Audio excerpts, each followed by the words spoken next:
সূরাতু আন-নাহলের 90 নম্বর আয়াত নিয়ে কিছু কথা আমরা উপস্থাপন করবার চেষ্টা করব ইনশাআল্লাহ। এই আয়াতটা অনেক কম্প্রিহেন্সিভ একটা আয়াত। সাইয়েদনা আব্দুল্লাহ ইবনে মাসউদ রাদিয়াল্লাহু তাআলা আনহু উনি বলেছেন, ইন্নাহা মিন আজমাই আয়াতিল কুরআন, এটা কোরআনের সবচেয়ে জামে মানে আয়াত।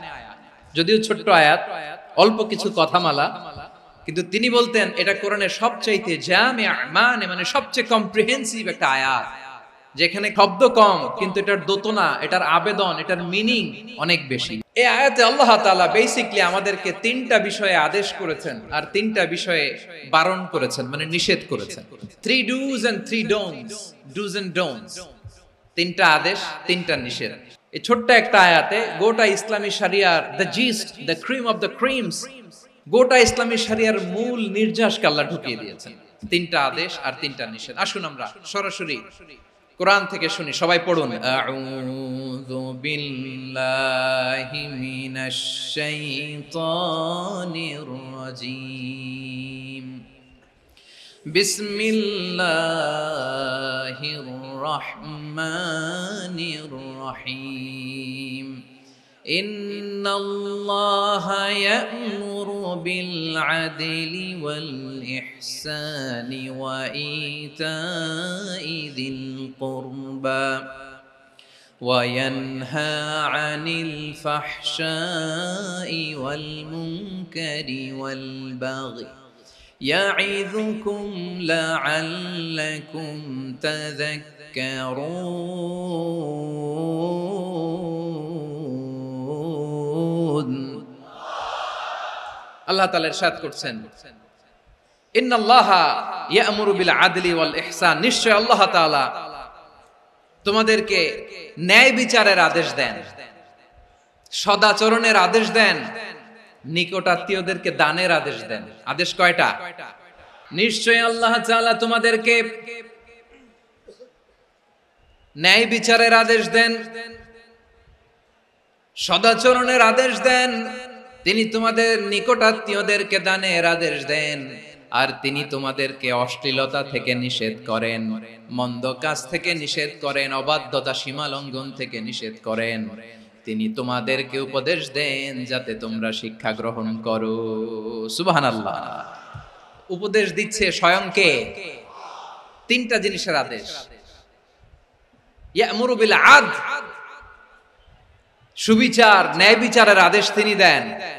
ইহসানের আদেশ দেন, যাতে আমরা ইহসান করি, একে অপরের প্রতি সুবিচার করি, মহানুভবতা দেখায়, অনুগ্রহ দেখায়, আর নিকট আত্মীয়দেরকে যেন আমরা দান করি। এই তিনটা আদেশ তিনি দিয়েছেন। আর কোন তিনটা জিনিস থেকে তিনি বারণ করেছেন? অশ্লীলতা, ফাহশা, মুনকার, মানে সব মন্দ আর অসৎ কাজ, এগুলো থেকে তিনি আমাদেরকে বারণ করেন। ওয়াল বাগি, অবাধ্যতা, সীমা লঙ্ঘন, এই তিনটা কাজ থেকে তিনি আমাদেরকে বারণ করেন। তিনি আমাদেরকে উপদেশ দেন, স্বয়ং আল্লাহ তাআলা আমাদেরকে উপদেশ দেন যাতে করে আমরা শিক্ষা গ্রহণ করি। সুবহানাল্লাহ। আল্লাহ তাআলা প্রথমে আমাদেরকে আদেশ দিয়েছেন আদালের। ইন্নাল্লাহা ইয়া'মুরু বিল আদল, আওয়াজ করে বলুন আল আদল। আমরা উর্দু জানি, হিন্দি জানি, অনেকে ইংরেজিও জানি, কিন্তু আরবি শব্দগুলো আমাদের মুখ দিয়ে বেরোতে চায় না। আওয়াজ করে বলুন আল আদল। মাশাআল্লাহ। ইন্নাল্লাহা ইয়া'মুরু বিল আদল, আল্লাহ তাআলা আমাদেরকে আদলের আদেশ দেন। আদল অনেকে না বুঝলেও আদালত শব্দটা বুঝবেন। আদালত, আদালত, আদালত বুঝেন না? যেখানে বিচার কার্যের ফয়সালা করা হয়, কোর্ট কাচারি, আদালত, এটা তো ভেরি কমন। এটা শুনছেন না সবাই? আদালত, যেখানে ন্যায় বিচার হবে, সুশাসন হবে। কিন্তু ভাগ্যের কি নির্মম পরিহাস, ওখান থেকে মিথ্যা সাক্ষী দিয়ে মনমতো রায় দিয়ে দেয়া হয়। এগুলোর পরিবর্তন হওয়ার দরকার আছে না নাই?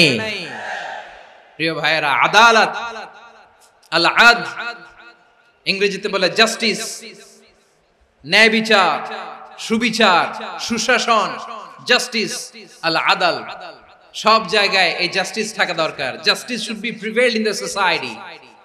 The mission of all prophet was to uphold the justice. সব নবীর মিশন ছিল এই জাস্টিসকে, আদালকে, সুশাসন আর সুবিচারকে নিশ্চিত করা। পড়েন সুবহানাল্লাহ। And the core message of every divine scripture was to uphold justice. পৃথিবীর সব আসমানি কিতাবের মূল শিক্ষা ছিল এই জাস্টিসকে সমাজে এনশিওর করা, সুবিচার, সুশাসনকে এনশিওর করা।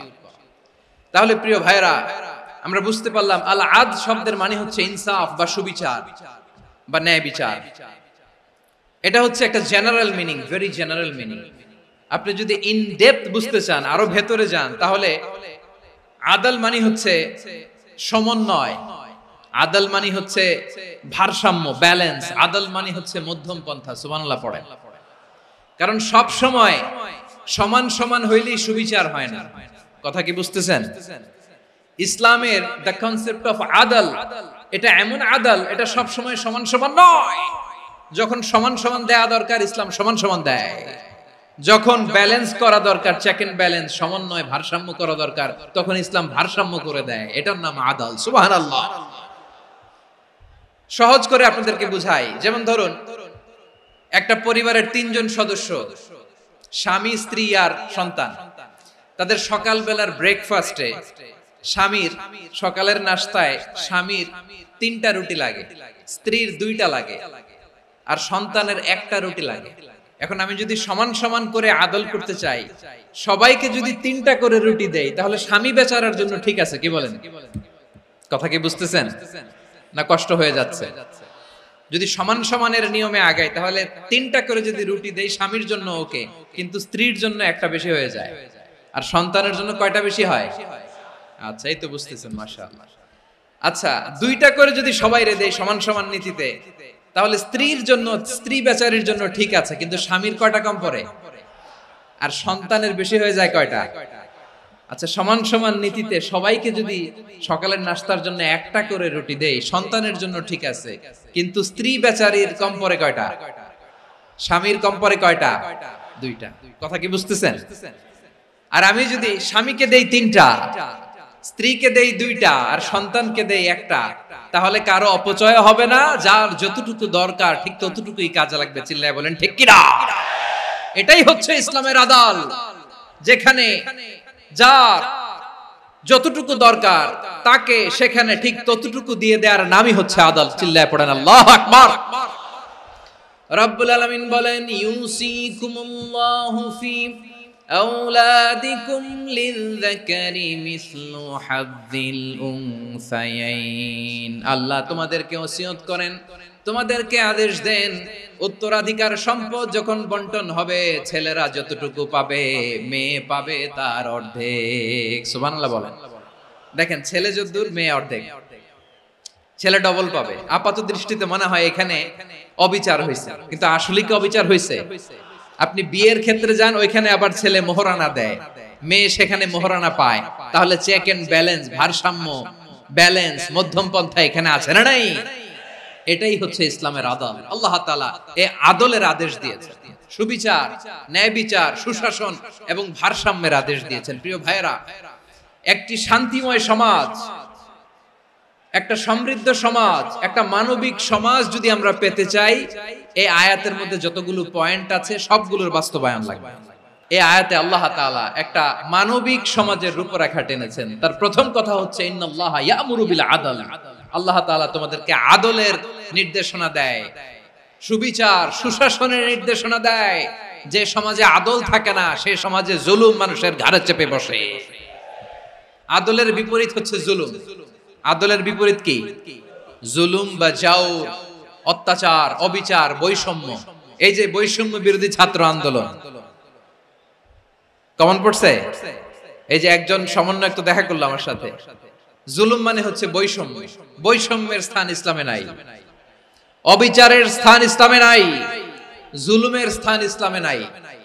আল্লাহ তাআলা বলেন যে আমি জুলুমকে নিজের জন্য হারাম করেছি এবং তোমাদের জন্য হারাম করেছি।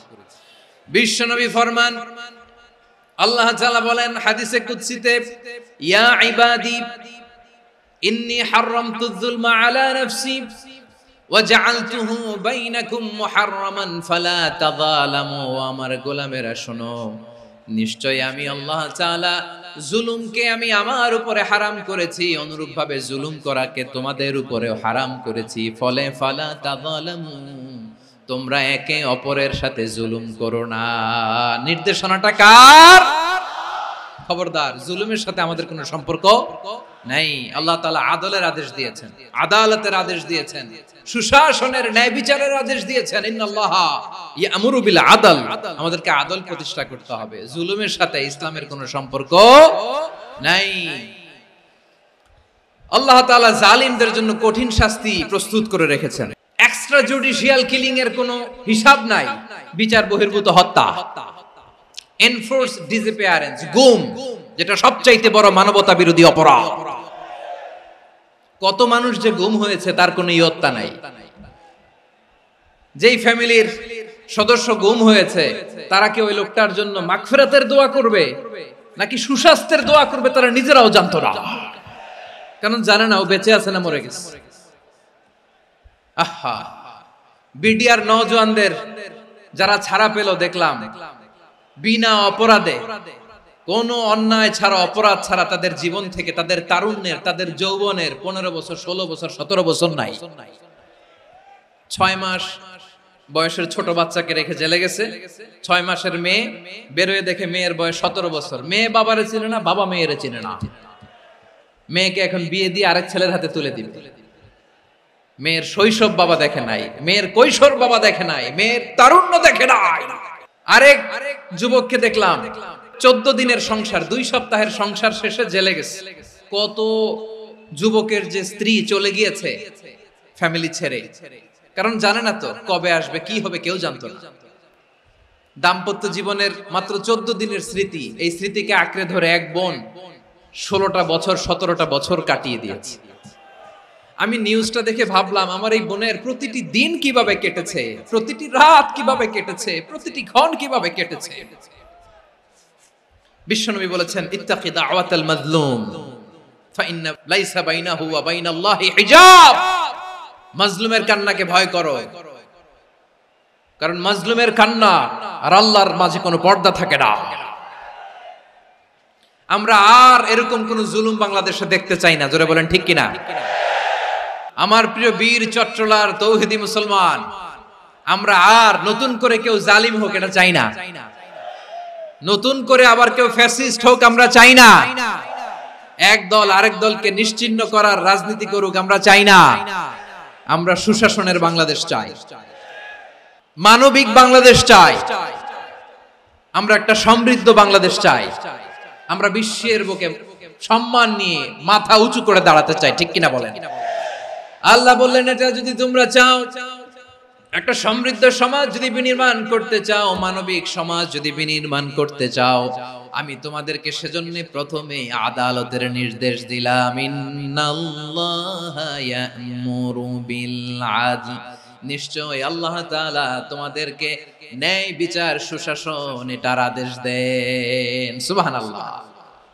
আদাল, ন্যায় বিচারের আদেশ আল্লাহ তাআলা কোরআনের বিভিন্ন আয়াতে দিয়েছেন। আল্লাহ তাআলা বলছেন, ইন্নাল্লাহা ইয়া'মুরুকুম আন তুআদ্দুল আমানাতি ইলা আহলিহা ওয়া ইযা হাকামতুম বাইনান নাসি আন তাহকুমু বিল আদল ইন্নাল্লাহা নি'ম্মা ইয়া'iযুকুম বিহি ইন্নাল্লাহা কানা সামিআম বাসীরা। আল্লাহ তাআলা বললেন, আল্লাহ আদেশ দিচ্ছেন, যে ব্যক্তি আমানতের হকদার তার হাতে তোমরা আমানত পৌঁছে দাও। আর যখন তোমরা বিচার কার্য করবে, বিচার ফয়সালা করবে, আদালতের সাথে করো। সুবহানাল্লাহ বলেন। ওয়া ইযা হাকামতুম বাইনান নাসি আন তাহকুমু বিল আদল, আদালতের সাথে করবা।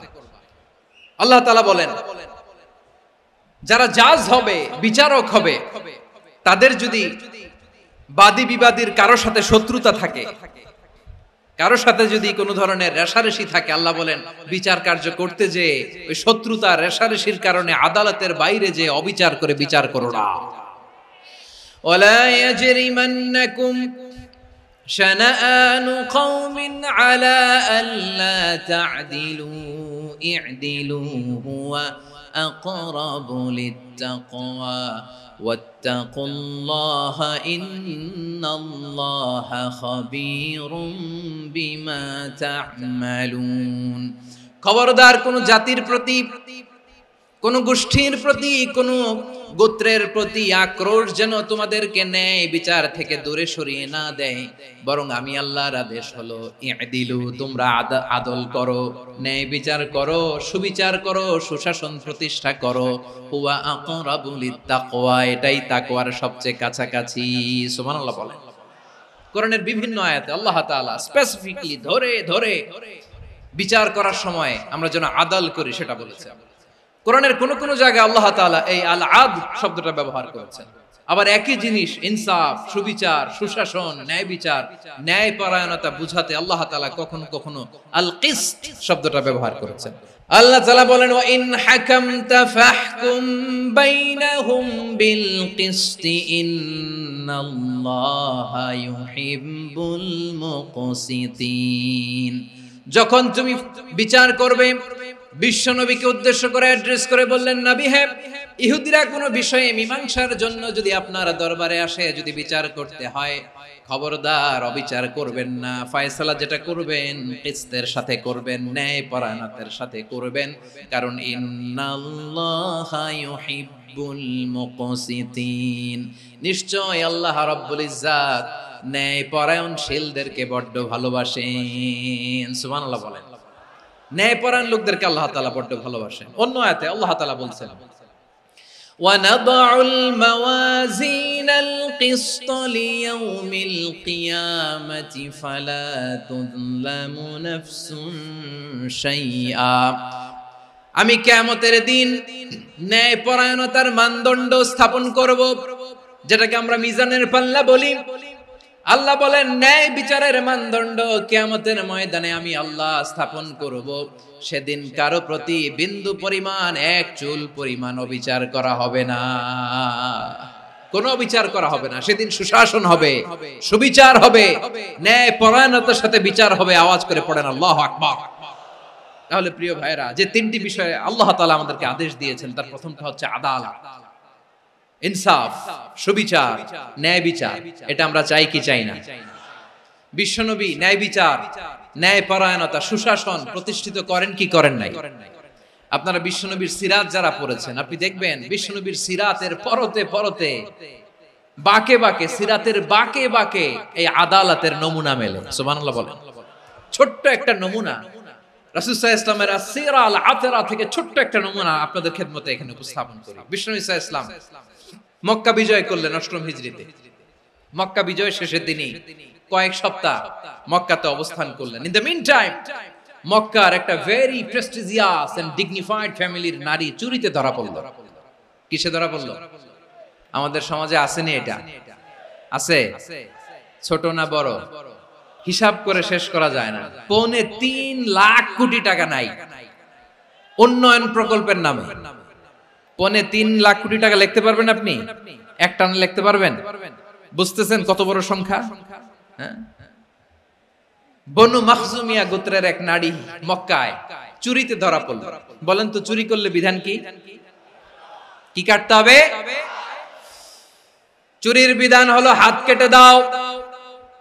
তাও সেটা গোপনে নয়, প্রকাশ্যে জনসম্মুখে হাত কেটে দাও। বনু মাখজুমিয়া গোত্রের নারী যখন চুরিতে ধরা পড়লো, সাহাবারা চিন্তায় পড়ে গেলেন। সবেমাত্র মক্কার লোকেরা কালিমা পড়ে মুসলমান হয়েছে, ইসলামের আইন কানুন তেমন জানে না, ইসলামী শরিয়ার সাথে বেশি পরিচিত নয়।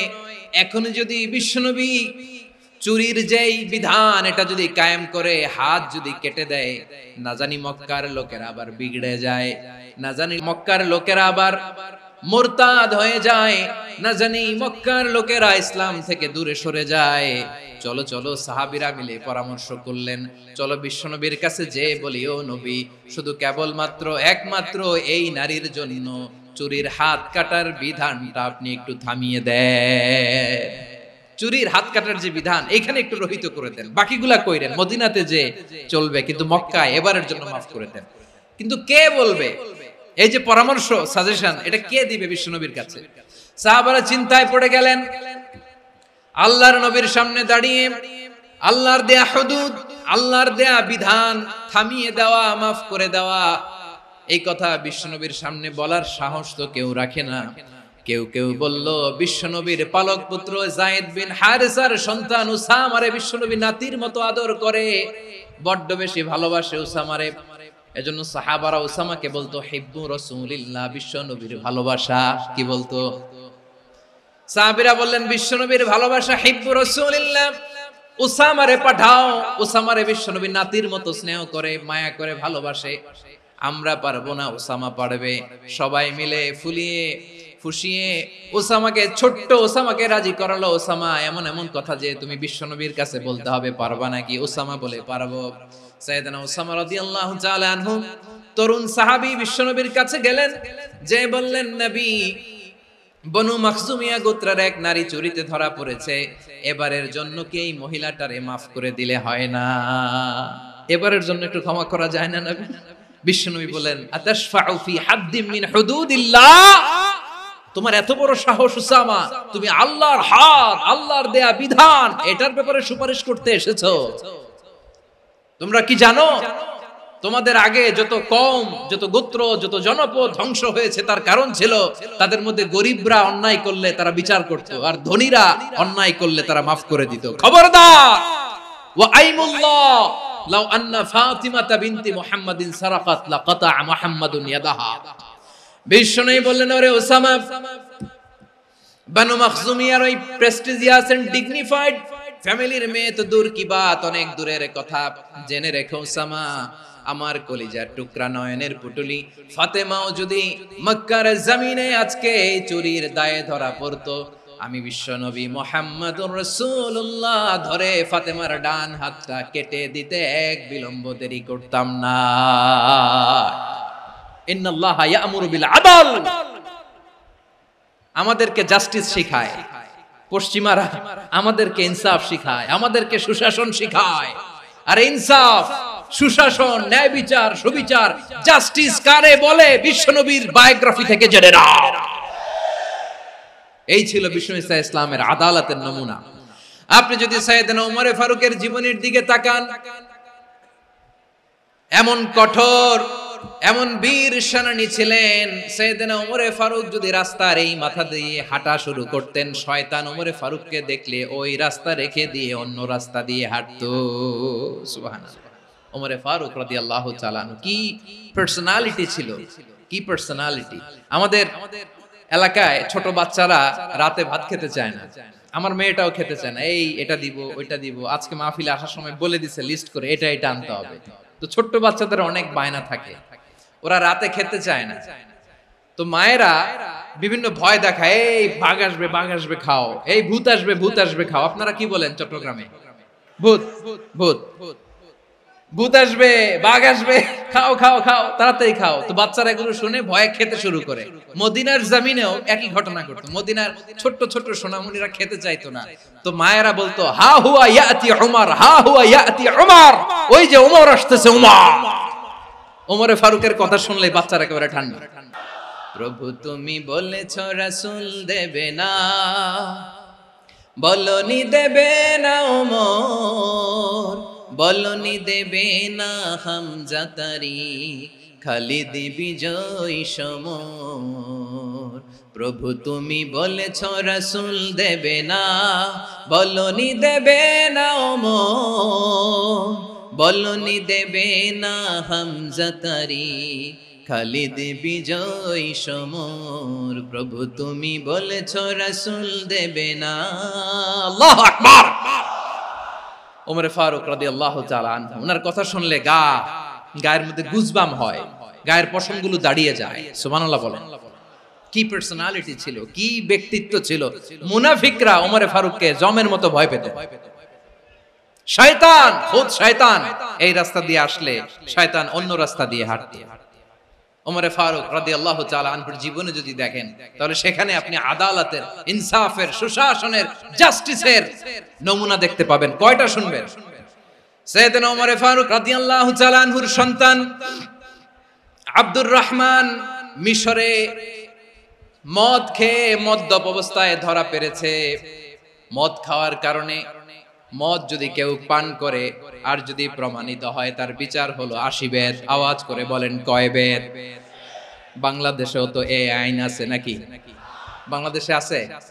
হ্যাঁ, মদ খাইলে 80 ব্যাট, এই আইন বাংলাদেশে চালু হোক আমরা চাই কি চাই না? একেবারে সহজ, পানির মতো সহজ হিসাব, একেবারে সহজ। ওমরে ফারুক রাদিয়াল্লাহু তাআলা আনহুর ছেলে ভুল করে মদ পান করে ফেলেছিলেন। আব্দুর রহমান, ঘটনা ঘটেছে মিশরে।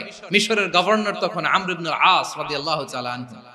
আব্দুর রহমানের ভাই যে গভর্নরকে বলল, গভর্নর যদি একটু দয়া করেন, খলিফার ছেলে আমার ভাই আব্দুর রহমান মদ্যপ অবস্থায় ধরা পড়েছে, জনসম্মুখে যদি আপনি বেত্রাঘাত করেন আমাদের প্রেস্টিজ থাকে না, যদি 80 বেত আপনি মারেন আমার কোনো কথা নাই, কিন্তু ঘরের ভেতরে মারেন। আব্দুর রহমানের ভাইয়ের সুপারিশ শুনে সাইয়েদনা আমর ইবনে আস রাদিয়াল্লাহু তাআলা আনহু রাজি হয়ে গেলেন। ঘরের ভেতরে লোক চক্ষুর আড়ালে 80 বেত তিনি মানলেন।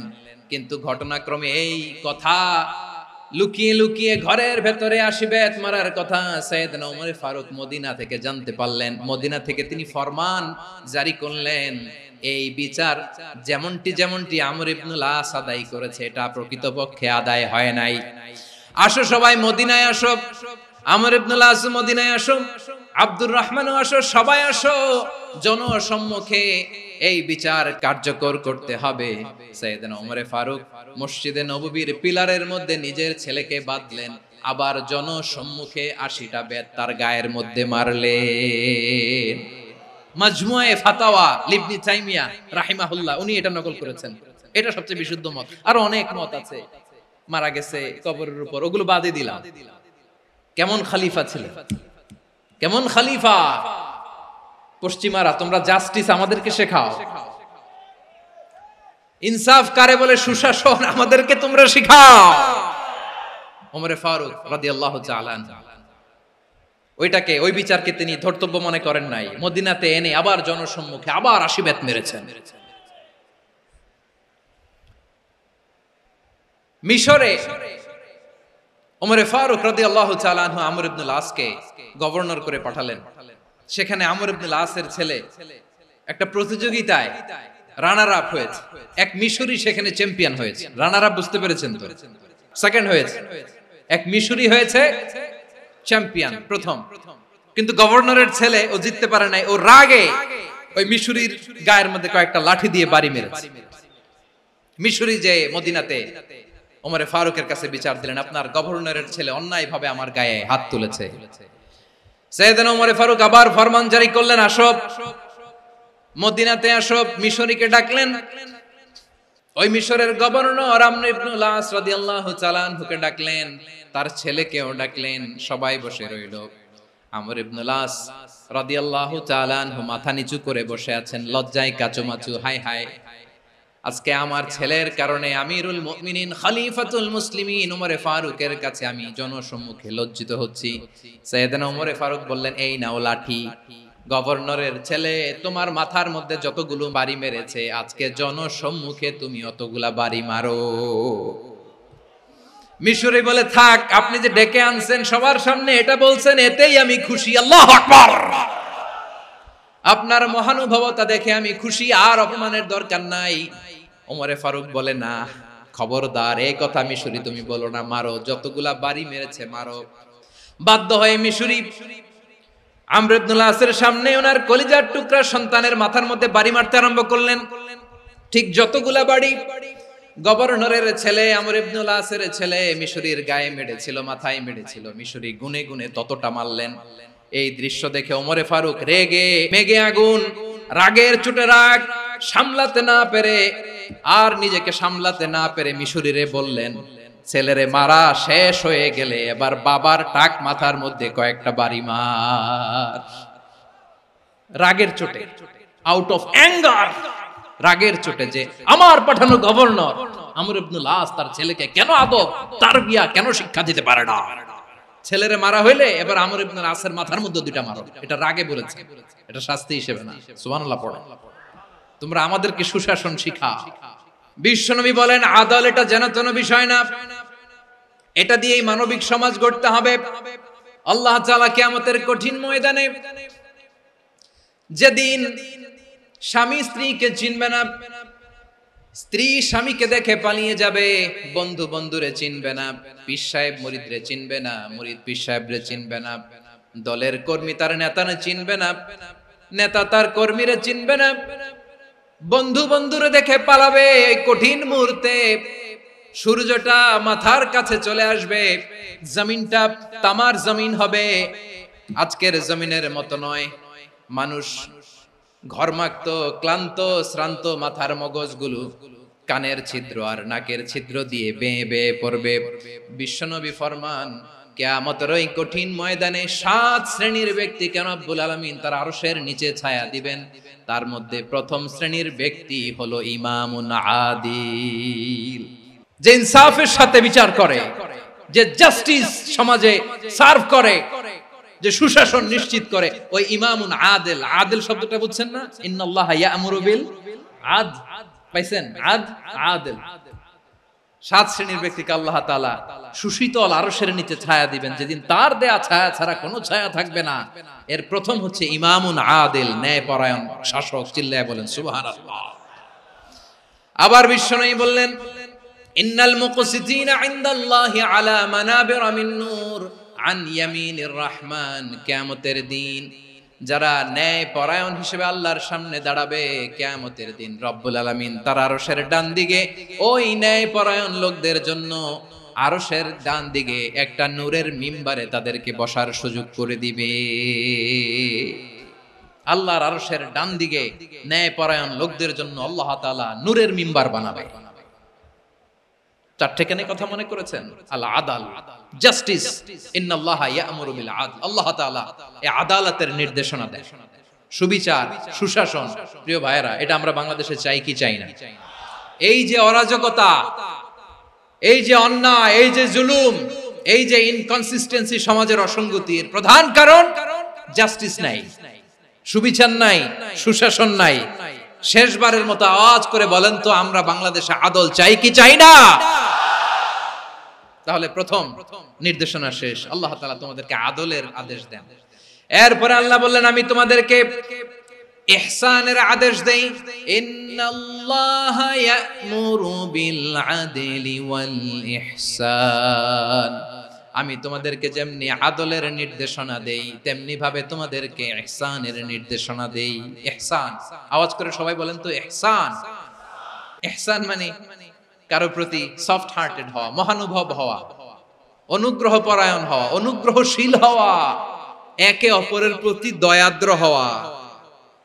একে অপরের প্রতি দয়াদ্র, অনুগ্রহশীল হওয়া ছাড়া মানবিক সমাজ কশিনকালেও গঠন করা সম্ভব না। প্রিয় ভাইয়েরা, সুন্দর আচরণ দিয়ে, ইহসান দিয়ে যা জয় করা যায়, নরম আচরণ দিয়ে যেটা অর্জন করা যায়, কঠোরতা দিয়ে সেটা পারা যায় না। বিষ্ণু ঈসা ইসলাম ইহসান দিয়ে, কোমল আচরণ দিয়ে, তার অনুগ্রহ দিয়ে তিনি অনেক কাফিরের হৃদয়কে জয় করে ফেলেছেন। সাইয়েদনা সুমামা ইবনে উসাল রাদিয়াল্লাহু তাআলা আনহুর কথা মনে পড়ে যায়। তিনি ছিলেন ইয়ামামার বাদশা। মদিনাতে বিশ্বনবীকে হত্যা করার নিয়তে এসেছিলেন, গোপনে গোপনে বিশ্বনবীকে হত্যা করে আবার ইয়ামামাতে তিনি ফিরে যাবেন। কিন্তু কি অবাক করা কাণ্ড, হত্যা করতে পারে নাই, সাহাবাদের হাতে তিনি ধরা পড়ে গেলেন। সাইয়েদনা সুমামা ইবনে উসাল রাদিয়াল্লাহু তাআলা আনহু হত্যার নিয়তে আসলেন, কিন্তু হত্যা করতে পারলেন না। সাহাবারা ওনাকে ধরে ফেললেন, ধরে মসজিদে নববীর পিলারের মধ্যে বেঁধে রাখলেন। সুমামা ইবনে উসাল, সিরাত থেকে শুনে, সিরাত থেকে শোনাচ্ছি, রাদিয়াল্লাহু তাআলা আনহু ইয়ামামার অধিপতি ছিলেন। বিশ্বনবীকে হত্যার জন্য আসছেন, ধরা পড়ে গেছেন, এখন মসজিদে নববীতে বেঁধে রাখছেন। তার মানে বন্দী। এখন স্ট্যাটাস কি? বন্দী, ক্যাপটিভ। তো বিষ্ণু ঈসা ইসলাম সাহাবাদেরকে বললেন, তার খোঁজ খবর নিও, সুমামা ইবনে উসালের খোঁজ খবর নিও। সাহাবারা বলেন, ইয়া রাসূলুল্লাহ, আপনাকে হত্যা করতে এসেছে, তার তো কঠিন ক্যাপিটাল পানিশমেন্ট হওয়া দরকার, কঠিন শাস্তি হওয়া দরকার। বিশ্বনবী বললেন, না, আমি যেটা জানি তোমরা সেটা জানো না, তোমরা সুমামার সাথে ভালো আচরণ করো। বিশ্বনবী সুমামার কাছে গেলেন। প্রথম দিন যে তিনি কালেমার দাওয়াত দিলেন, ইমানের দাওয়াত দিলেন, ইসলামের দাওয়াত দিলেন, রিসালাতের দাওয়াত দিলেন, আখিরাতের দাওয়াত দিলেন।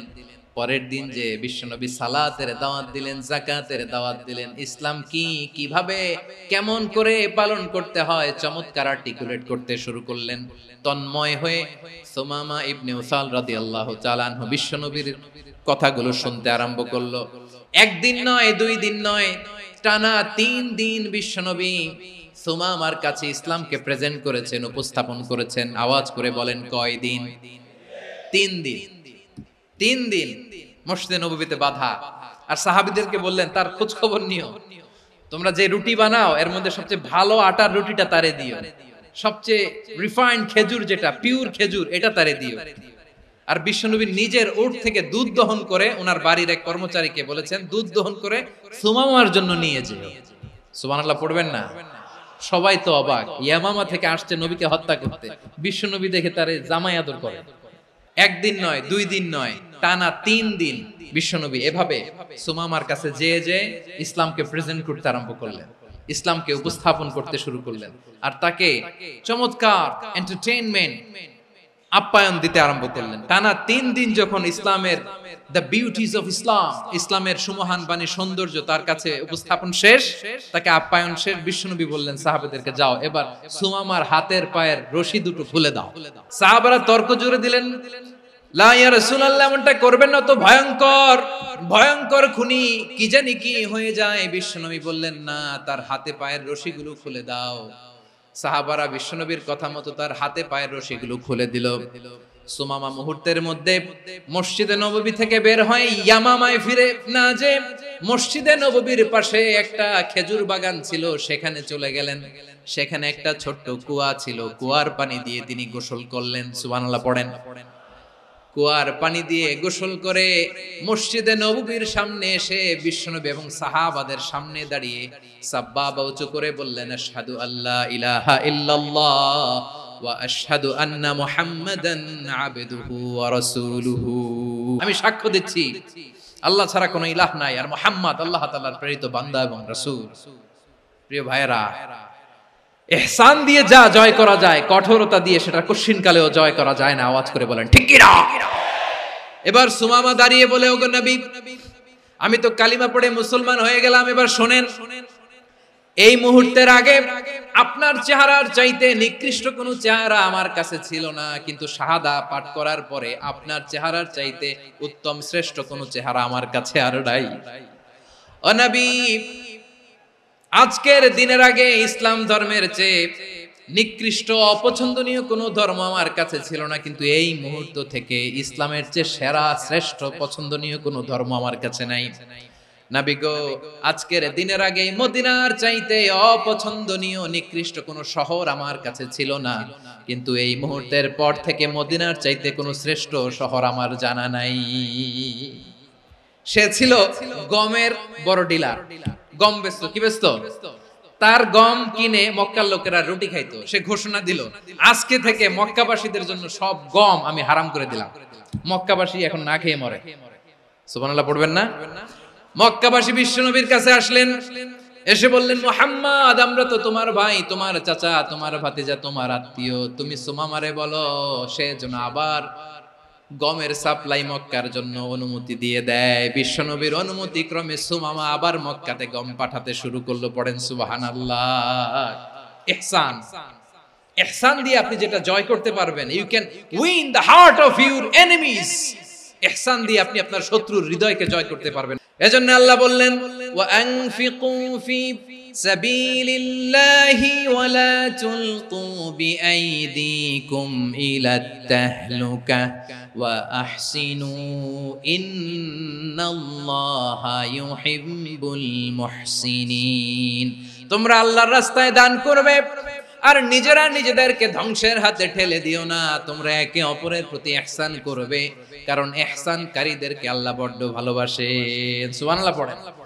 আবার সূরা রহমানে আল্লাহ বললেন, হাল জাযাউল ইহসানি ইল্লাল ইহসান ফাবিআইয়ি আলা, সবাই পড়েন, ফাবিআইয়ি আলাই রাব্বিকুমা তুকাযযিবান। ইহসানের প্রতিদান হিসেবে ইহসানি হয়। বিশ্বনবী সুমামার প্রতি যেমন ইহসান করেছেন, সুমামাও ঠিক তেমন ইহসান ফিরিয়ে দিয়েছে। ঠিক কিনা বলেন? তাহলে এক নম্বরে হচ্ছে আদল, ন্যায় বিচার। দুই নম্বরে সবাই বলেন ইহসান, সদাচরণ। ইহসান দুই ধরনের প্রিয় ভাইরা, ইহসান ফিল ইবাদা, ইহসান ফিল মুআমালা। ইহসান ফিল ইবাদা হচ্ছে একাগ্র অনুভবে ইবাদতে ডুব দেওয়া, এর নাম ইবাদতের ইহসান। সুবহানাল্লাহ পড়ুন। বিশ্বনবী বলেন ইহসান মানে কি জানো নাকি? হাদিসে জিবরিলে সাইয়েদনা জিবরিল আলাইহিস সালাম বিশ্বনবীকে বললেন আখবিরনি আনিল ইহসান, নবী আমাদেরকে বলেন ইহসান মানে কি? বিশ্বনবী বললেন আনতা আবুদাল্লাহা কাআন্নাকা তারাহু ফাইন লাম তাকুন তারাহু ফাইন্নাহু ইয়ারাক। ইহসান মানে হলো এমন ভাবে তুমি আল্লাহর সামনে নিজেকে উজাড় করে ইবাদত করবে, তুমি ভাববে তুমি আল্লাহকে দেখতে পাচ্ছ। আর এটা যদি ভাবা তোমার জন্য কঠিন হয়ে যায়, অন্তত এতটুকু তুমি ভাববা যে আল্লাহ তোমাকে দেখতে পাচ্ছেন। ঠিক কিনা বলেন? ও আমার বীর চট্টলার ভাইয়েরা, কেউ যেটা দেখে না সেটা দেখে কে? এই বিশ্বাস হৃদয়ের মধ্যে আছে? নামাজে যখন দাঁড়ান এই ফিলিংসটা আনা যাবে? এসা পর্যন্ত যে আমরা হায়াত পাবো কোনো গ্যারান্টি আছে? সবাই আওয়াজ করে বলেন গ্যারান্টি আছে? গ্যারান্টি নাই। এজন্য বিষ্ণু ইসলাম বলেছে এমন ভাবে নামাজে দাঁড়াও, ইবাদত করো, মনে করো হতে পারে এটাই আমার জীবনের শেষ নামাজ। Perform the salah as if this is your last and final prayer. এমন ভাবে সালাতে দাঁড়াও, ভাবো হতে পারে এটাই তোমার জীবনের শেষ নামাজ। এমন ভাবে নামাজে দাঁড়াও, ভাবো এটাই শেষ নামাজ। তাহলে নামাজে একাগ্রতা বাড়ায় দিবে কে? ফলে ইবাদতের ইহসান আমাদের অর্জিত হবে। আর মুআমালাতে ইহসান হলো, বিশ্বনবী বলেন ইন্নাল্লাহা তাবারাকা ওয়া তাআলা কাতাবাল ইহসানা আলা কুল্লি শাই ফাইদা কাতালতুম ফাআহসিনুল কিতলা ওয়া ইযা যাবাহতুম ফাআহসিনুয যাবহা ওয়ালিয়ুহিদ্দা আহাদুকুম শাফরাতাহু ওয়ালিয়ুরিহ যাবিহাতাহু। ইহসান দুই ধরনের, আওয়াজ করে বলতে হবে কয় ধরনের? একটা হচ্ছে ইহসান ফিল ইবাদা, ইবাদতে ইহসান। ইবাদতে ইহসান কি? একাগ্র অনুভব দিয়ে ইবাদত করা, মন প্রাণ দিয়ে ইবাদত করা। আর মুআমালাতে ইহসান কি? সব কাজে, দৈনন্দিন কাজে, কর্মে, সামাজিক অ্যাক্টিভিটিতে কোমলতা প্রদর্শন করা, অনুগ্রহের সাথে সবকিছু করা। আল্লাহ তাআলা ইন্নাল্লাহা তাবারাকা ওয়া তাআলা কাতাবাল ইহসানা আলা কুল্লি শাই, তিনি সবকিছুর ব্যাপারে ইহসানকে আবশ্যক করেছেন। সবকিছু, মুমিনের সব কাজে ইহসানের পরশ থাকবে। ওয়া ইযা কাতালতুম ফাহসিনুল কিতলা, বিষ্ণুই বলেন তুমি যখন কাউকে হত্যা করো ইহসানের সাথে করো। সুবহানাল্লাহ পড়বেন না? যখন হত্যা করো তখনও ইহসানের সাথে। আচ্ছা হত্যা করবো আবার ইহসান আসবে করতে, করে তো মেরেই ফেলবো আমি। আল্লাহ, ও ভাই একজন খুন করেছে, খুনি, রাষ্ট্রীয় আইনে তার শাস্তি হয়েছে ডেথ পেনাল্টি, মৃত্যুদণ্ড। এখন মৃত্যুদণ্ড দেখে আপনি যেমনি মন চায় তেমনি মারবেন লোকটারে? ওর নাক কেটে ফেলতে পারবেন? ওর কান কাটতে পারবেন? ওর চোখ উপড়ে ফেলতে পারবেন আপনি? যেমন মন চায় তার অঙ্গহানি করা যাবে না। ইহসানের সাথে তাকে হত্যা করো। সুবহানাল্লাহ, this is Islam, this is the true essence of Islam. ওয়া ইযা যাবাহতুম ফাহসিনু যাবহা, যখন জবাই করবে তখনও ইহসানের সাথে জবাই করো। করব জবাই, ওইখানেও নাকি ইহসান। আচ্ছা কুরবানির দিন আমরা পশুগুলোরে কি করি বলেন সবাই আওয়াজ করে? জবাই। জবাই মানে তো এটার মেরেই ফেলতেছি, একটু পরে তো টুকরো টুকরো করে গোশতগুলো খাবো, এটা তো খাবো, এটা তো মেরেই ফেলবে। বিষ্ণু বলে না, জবাইয়ের মধ্যেও মুমিনের জবের ভেতরেও ইহসানের পরশ থাকা চাই। যখন জবাই করবে প্রাণীটাকে হাত পা টাইট করে বেঁধে নাও, ছুরিটাকে শার্পেন করে নাও, ধারালো করে নাও, যাতে অল্প সময়ে জবাইটা হয়ে যায়, প্রাণীটা যাতে কম কষ্ট পায়। সুবহানাল্লাহ পড়েন। দিস ইজ কল্ড ইহসান। আল্লাহ তাআলা যেমনি আদলের আদেশ করেছেন, ন্যায় বিচার, জাস্টিস এনশিওর করতে বলেছেন, সমাজে ইহসানের ব্যবহার, ইহসানের অনুশীলন তিনি করতে বলেছেন। এজন্য মুমিনের প্রতিটি কাজে, আমার চট্টগ্রামের ভাইরা আমার দিকে তাকান, খেয়াল করে শুনুন, মুমিন জীবনের প্রতিটি কাজে ইহসানের পরশ থাকা চাই। আমরা যেন আমাদের পরিবারের প্রতি ইহসান করি, আমরা যেন আমাদের কর্মচারীদের প্রতি ইহসান করি, আমরা যেন আমাদের কলিগদের প্রতি ইহসান করি, আমরা যেন আমাদের ভাইদের প্রতি ইহসান করি। মুমিন জীবনের প্রতি কাজে ইহসানের পরশ থাকার দরকার আছে না নাই? কথা বুঝতে পেরেছেন? তাহলে আল্লাহ তাআলার তিনটা আদেশ ছিল, কয়টা গেল? প্রথমে কি ছিল? আদল। দুই নম্বরে, তিন নম্বরে রব্বুল আলামিন বললেন ওয়া ইতা ইদিল কুরবা, নিকটাত্মীয়দেরকে দান করো। নিকট আত্মীয়দেরকে দাও, যারা তোমাদের ব্লাড কানেকশনের আত্মীয় তাদেরকে তোমরা দাও। এখানে জেনারেলি বললেন দাও, কি দিব সেটা তিনি এখানে বলেন নাই, সেটা তিনি সূরাতুল ইসরার মধ্যে বলেছেন। আল্লাহ বলেন ওয়া আতিযাল কুরবা হাক্কাহ, নিকট আত্মীয়দেরকে তাদের অধিকার, তাদের প্রাপ্য তোমরা বুঝিয়ে দাও। দেখেন, একটা শান্তির সমাজ, একটা সমৃদ্ধ সমাজ, একটা মানবিক সমাজ গঠনের জন্য আল্লাহ তাআলা বেশি না মাত্র তিনটা অর্ডার, তিনটা ভার্ডিক্ট তিনি জারি করেছেন। এক নাম্বার সুশাসন, ন্যায় বিচার। দুই নাম্বার ইহসান। তিন নাম্বার নিকটাত্মীয়, যারা কাছের, তোমার ভেরি ক্লোজ রিলেশনশিপে আছে, তাদেরকে দাও। দাও, দিলে বাড়িয়ে দেয় কে? অনেকে দিতে চায় না, কৃপণতা করে। দিলে বাড়ায় দেয় কে? ও মিয়া, মদিনার মধ্যে সবচাইতে গরিব সাহাবী ছিল বেলাল রাদিয়াল্লাহু তাআলা আনহু। ওনার এন্টায়ার অ্যাসেট, সম্পদের পরিমাণ কতদূর জানেন? একটা লুঙ্গি। বেলাল রাদিয়াল্লাহু তাআলা আনহু, ওনার টোটাল ওয়েলথের এস্টিমেশন হচ্ছে মাত্র একটা লুঙ্গি। একটা লুঙ্গি, টোটাল ওয়েলথ এস্টিমেশন, টোটাল সম্পদের পরিমাণ বেলাল রাদিয়াল্লাহু তাআলা আনহুর কি ছিল? ওই বেলাল রাদিয়াল্লাহু তাআলা আনহুকে বিষ্ণু ইসলাম বলেছেন আনফিক ইয়া বেলাল, ও বেলাল তুমিও দাও। ওয়ালা তাখশা মিন যিল আরশি ইখলালা, আরশের অধিপতির তো কোনো ঘাটতি নাই, তুমি দিলে ওই আল্লাহ তোমারে বাড়ায় দিবে। এজন্য আমার প্রিয় ভাইয়েরা, দিলে কমে না, দিলে বাড়ে। অনেকে ধরে রাখে, নতুন কিছু নিতে পারে না, হাত দিয়ে যেটা ধরে রেখেছেন এটা দিয়ে দেন, বড় একটা ধরার সুযোগ পাবেন। জোরে বলেন ঠিক কিনা? রব্বুল আলামিন বললেন ৩ নাম্বার আদেশ হলো তোমাদের প্রতি সমাজটারে কেমন করে মানবিক সমাজ, সুন্দর সমাজ গড়বা। ৩ নাম্বার আদেশ হলো ওয়া আতিদাল কুরবা হাক্কা, নিকটাত্মীয়দেরকে তাদের প্রাপ্য বুঝিয়ে দাও। এই নিকটাত্মীয়দেরকে তাদের অধিকার বুঝিয়ে দেওয়া, প্রাপ্য বুঝিয়ে দেওয়াতে আমাদের গাফলতি আছে না নাই? অনেকে দেখবেন অনেক আল্লাহওয়ালা, তাহাজ্জুদ গুজার, সেজদা দিতে দিতে কপালে কালো দাগ ফেলে দিছে, সে তার বোনের হকটা আদায় করে নাই। আছে না নাই? অনেক বড় হাজী সাহেব, বিশাল লম্বা দাড়ি, ছেলেরে সব দিয়ে দিছে, মেয়েরে কিছু দেয় নাই, মেয়ের হক আদায় করে নাই। আছে না নাই? এই হাজী সাহেবেরা, এই আল্লাহওয়ালারা কিয়ামতের ময়দানে আটকে যাবে। আপনি অন্যের অধিকার নষ্ট করেছেন, তাদের রাইটস কে ভায়োলেট করেছেন। এজন্য আল্লাহ তাআলা বলেন, কারো অধিকার যদি কেউ নষ্ট করে, ওই সমাজটা মানবিক সমাজ কঠিন কালেও হতে পারে না। এজন্য ৩ নম্বর আল্লাহ বললেন ওয়া ইতা ইদিল কুরবা, নিকটাত্মীয়দেরকে দাও। কি দিবা? তাদের অধিকার দিয়ে দাও। বোনের অধিকার বুঝিয়ে দাও, মেয়ের অধিকার বুঝিয়ে দাও, ফুফুর অধিকার বুঝিয়ে দাও। দেখবেন অনেক মায়েরা ছেলের পাতে মুরগির রান দেয়, মেয়ের পাতে দেয় মুরগির ঠ্যাং। তো মেয়ের কি মুরগির রান খেতে মনে চায় না? মনে চায় না? এমনটা করা যাবে না। নিকটাত্মীয়দেরকে অধিকার দিয়ে দাও, নিকটাত্মীয়ের সাথে সুসম্পর্ক রাখো। আদেশটা কার? এজন্য প্রিয় ভাইয়েরা, জীবনে যদি বারাকা অর্জন করতে চান, নিকটাত্মীয়দের সাথে সুসম্পর্ক রাখতে হবে, তাদের জন্য উপহার পাঠাতে হবে। বিশ্বনবী বলেন লা ইয়াদখুলুল জান্নাতা কাতে, যে ব্যক্তি আত্মীয়তার সম্পর্ককে ছিন্ন করে দেয়, সে কঠিন কালেও আল্লাহর জান্নাতে ঢুকবে না। আপনি কি এটারে সহজ হাদিস মনে করছেন? এটা সহজ কথা? আপনি ভাবছেন আপনার নামাজ আপনারে বাঁচাতে পারবে, আপনার রোজা বাঁচাতে পারবে, আপনার তাহাজ্জুদ আপনারে বাঁচাতে পারবে? অধিকার নষ্ট করলে কিছুই আপনারে বাঁচাতে পারবে না। এজন্য নিকট আত্মীয়দেরকে দিতে হবে বেশি বেশি। বিশ্বনবী বলেন ইন্না সাদাকাতা আলাল মিসকিনি সাদাকা ওয়া আলা যির রাহিমি ইসনাতান সাদাকাতুন ওয়া সিলা।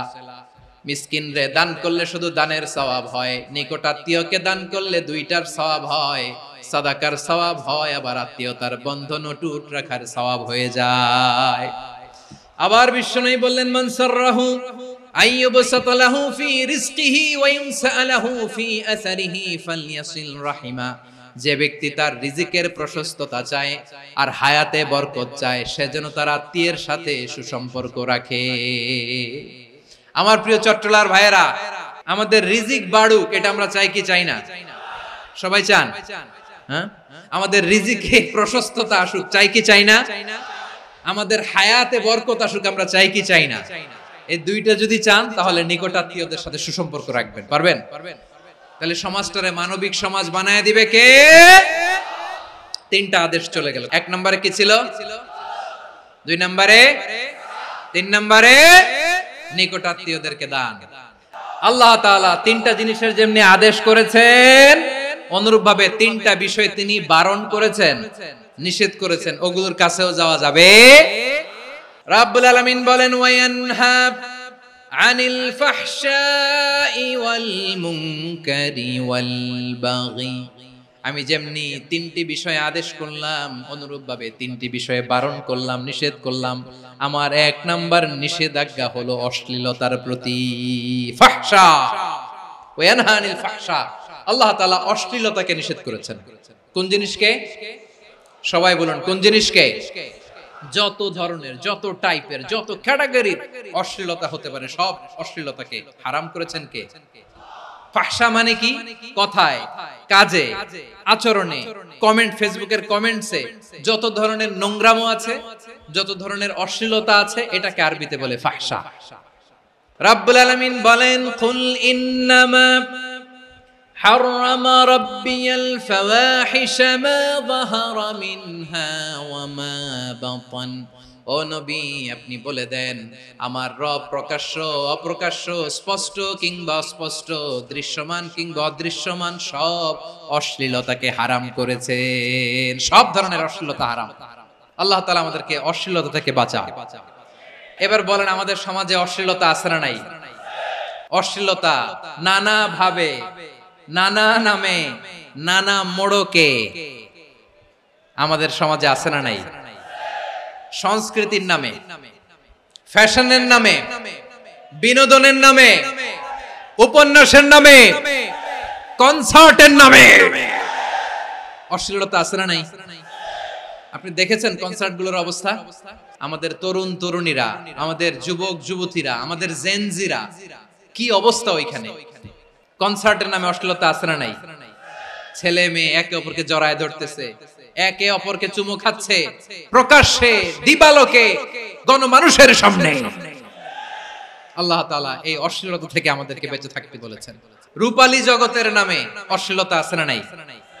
এই টার্মটা আপনারা জানেন না? রূপালী জগৎ কি জগৎ? আসলে কি রূপালী জগৎ না অন্ধকার জগৎ? আমার বোনেরা, আপনাদেরকে যে কি বলে তারা বুঝায়, রূপালী জগৎ শুনেই আপনি ভরকে যাবেন না। রূপালী জগতে যে নারী যত বেশি উলঙ্গ, সে নাকি তত বেশি সাহসী। জানেন? বলে এটা একটা সাহসী নারী, খুব সাহসী পদক্ষেপ তার। যত বেশি শরীর থেকে কাপড় নামাতে পারবে, যত বেশি বস্ত্রহীন হয়ে নিজেকে প্রেজেন্ট করতে পারবে, সে নাকি তত বেশি সাহসী। আমার চট্টলার ভাইয়েরা, শয়তানের প্রথমে এজেন্ডা ছিল বনি আদমকে বস্ত্রহীন করা। সে আদম এবং হাওয়া আলাইহিস সালামকে নিষিদ্ধ গাছের ফল খাইয়ে তাদেরকে বস্ত্রহীন করেছে। এই জামিনেও সে আমাদেরকে বস্ত্রহীন করতে চাইবে। এই রূপালী জগতের নামে তারা এটা করে। আমার প্রিয় বোনেরা, আপনি জানেন না আপনার দাম কত? ওরা আপনাদেরকে বিজ্ঞাপনের সস্তা পণ্য বানাতে চায়। ওরা আপনাদেরকে ওদের ভোগের লিপসার টুলস বানাতে চায়। ওরা আপনাদেরকে দিয়ে ওদের খায়েশ পূরণ করতে চায়। এটা আপনাদের জন্য মোটেও ডিগনিটি নয়, এটা আপনাদের জন্য সম্মান নয়।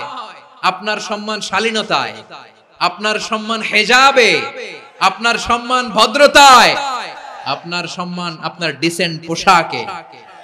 পোশাক বলে দেয় এই নারীটা ভদ্র না অভদ্র। পোশাক বলে দেয় এই মেয়েটা কোন ঘরের মেয়ে।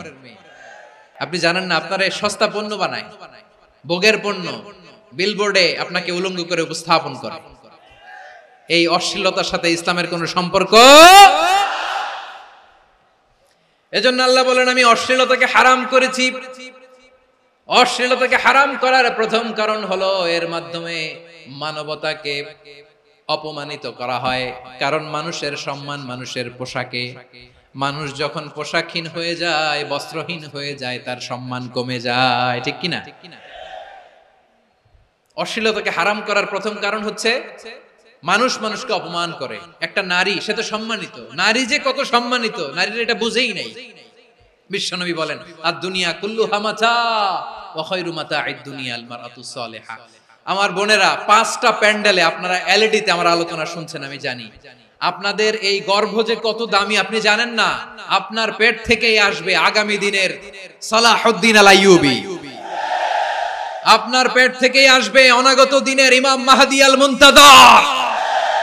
আপনার পেট থেকেই আসবে অনাগত দিনের ফয়সাল, ওয়াসিম, মুগ্ধ, আবু সাইদের মতো বীর যোদ্ধা। আমার প্রিয় বোনেরা, আমার প্রিয় বোনেরা, বিশ্বনবীর কথার ওজন খেয়াল করেন। আদ-দুনিয়া কুল্লুহা মাতা ওয়া Khairu মাতা'আদ দুনিয়াল মারআতুস Saliha.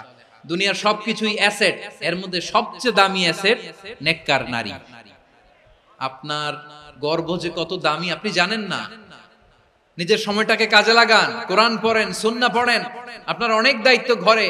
You are the MD of your family. একটা family it's a very big institution. পরিবার একটা অনেক বড় প্রতিষ্ঠান। And you are the MD of your institution. আপনি এই পরিবারের MD, managing director of your family. এখানে আপনার কত দায়িত্ব।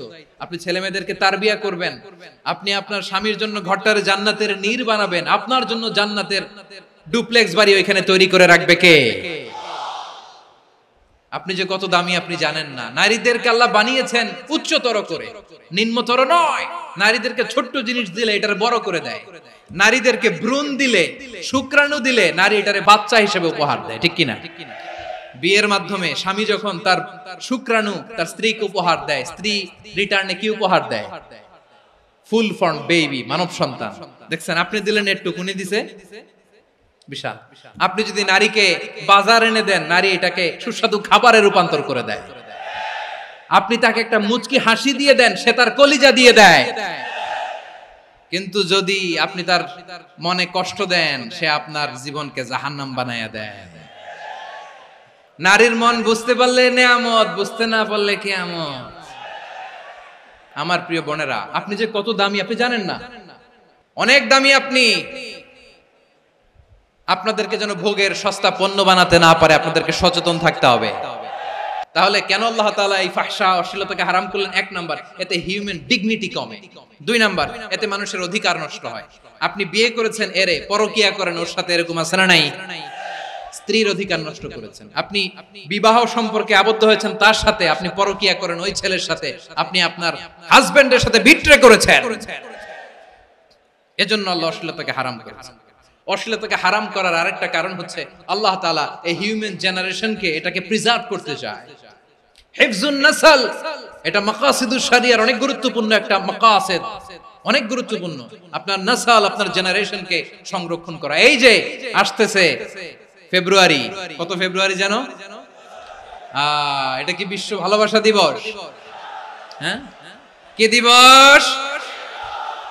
এই বিশ্ব ভালোবাসা দিবসের সাথে মুসলমানদের কোনো সম্পর্ক নাই। আমার প্রিয় ভাইরা, এই যে আপনি অবৈধ সম্পর্কে জড়ালেন, কেন আল্লাহ অশ্লীলতাকে হারাম করেছে দেখেন। বলতেছিলাম যে এটা আপনার নাসল, আপনার জেনারেশন, আপনার লিনিয়েজ, আপনার বংশকে প্রিজার্ভ করা। কে কার বাবা, কে কার মা, বাবা মা জানা, প্রজন্মকে প্রিজার্ভ করা, এটা ইসলাম ওয়াজিব করে দিয়েছে। এই যে অবৈধ সম্পর্কের কারণে, বিশ্ব বেহায়া দিবসের কারণে, এগুলোর আউটকাম, আউটপুট হিসেবে মাঝে মাঝে ঢাকা মেডিকেলের ডাস্টবিনে নবজাতকের বাচ্চার কান্নার আওয়াজ শুনতে পাওয়া যায়। চট্টগ্রাম মেডিকেলের ডাস্টবিনে নবজাতকের কান্না শুনতে পাওয়া যায়। বীর চট্টলার মুসলমানেরা বুঝতে পারলে আওয়াজ করে বলেন, এই যে চট্টগ্রাম মেডিকেলে যে নবজাতকটা পাওয়া গেল, ওর বাবাকে আমাকে বলেন, ওর মাকে, ও কোন ফ্যামিলির সন্তান কেউ জানে? আপনি হিউম্যান ডিগনিটিকে অপমান করেছেন না? আপনি তার ভবিষ্যৎকে অন্ধকার করেছেন না? আপনি তার লিনিয়েজকে প্রশ্নবিদ্ধ করে দিয়েছেন না? এই জন্য আল্লাহ তাআলা অশ্লীলতাকে আমাদের জন্য হারাম করে দিয়েছেন। পড়েন সুবহানাল্লাহ। এই জন্য রাব্বুল আলামিন বলেন, কুল ইন্নামা হারামা রাব্বিয়াল ফাওয়াহিশা মা যাহারা মিনহা ওয়া মা বাতান। প্রকাশ্য অপ্রকাশ্য সব অশ্লীলতাকে হারাম ঘোষণা করে দিয়েছে কে? আবার দুনিয়ার বুকে যারা অশ্লীলতার প্রসার করে তাদের জন্য শাস্তি মজুদ রেখেছে কে? রব্বুল আলামিন বলেন ইন্নাল্লাযীনা ইউহিব্বুনা আন তাশিআল ফাহিশাতু ফিল্লাযীনা আমানু লাহুম আযাবুন আলীমুন ফিদ দুনিয়া ওয়াল আখিরাতি ওয়াল্লাহু ইয়ালামু ওয়া আনতুম লা তা'লামুন। নিশ্চয়ই যারা বিশ্বাসীদের মাঝে অশ্লীলতার প্রচার প্রসার করতে চায় তাদের জন্য আমি মর্মন্তুদ শাস্তি প্রস্তুত করে রেখেছি, দুনিয়াতেও রেখেছি, আখিরাতেও রেখেছি। ঘোষণাটা কার? যারা এই নাটকের নামে, সিনেমার নামে, রূপালী জগতের নামে, মুভির নামে, ওটিটি প্ল্যাটফর্মের নামে আমার সমাজে অশ্লীলতা ছড়াতে চায় তাদের জন্য কঠিন মর্মন্তুদ শাস্তি মজুদ রেখে দিয়েছে কে? ও আমার বোনেরা, এখনো আপনি জাগবেন না? এখনো আপনার চিন্তার দুয়ারে এখনো নাড়া পড়ে নাই? ওরা আপনাকে উলঙ্গ বানাতে চায়, ওরা আপনাকে আইটেম গার্ল বানাতে চায়। এজন্য ইসলাম অশ্লীলতাকে হারাম করেছে। হারাম। ইসলাম বলেছে যোজন যোজন দূরে থাকো, ওরা বলে না কাছে আসো, কাছে আসার গল্প, ক্লোজ আপ ওয়ান, কাছে আসার গল্প আছে না নাই? তাহলে অশ্লীলতার সাথে আমাদের কোনো সম্পর্ক? সবাই বলতে পারেননি, আওয়াজ করে বলুন, অশ্লীলতার সাথে আমাদের কোনো সম্পর্ক? আমরা এই সমস্ত ক্লোজ আপ ওয়ান, কাছে আসার গল্পের প্রোগ্রামে যাব? আমরা কোন ধরনের অশ্লীল কন্টেন্ট সোশ্যাল মিডিয়ায়, টিভিতে দেখব? কি যুগ যে আমরা কাটাচ্ছি আপনি কল্পনা করতে পারবেন না। পর্ন ইন্ডাস্ট্রি, নারী পুরুষের বস্ত্রহীন যুগল দৃশ্য, এটাকে দিয়ে ওরা কোটি ডলারের ইন্ডাস্ট্রি বানিয়েছে। পুরো মানব ইতিহাসে এরকম জঘন্য সময় মানব ইতিহাস পার করে নাই। পর্ন এটা ইন্ডাস্ট্রি হয়ে গেছে। আমাদের এই যুবকগুলো, জেনজি গুলো, ওদের চরিত্র বাঁচাবে কি করে?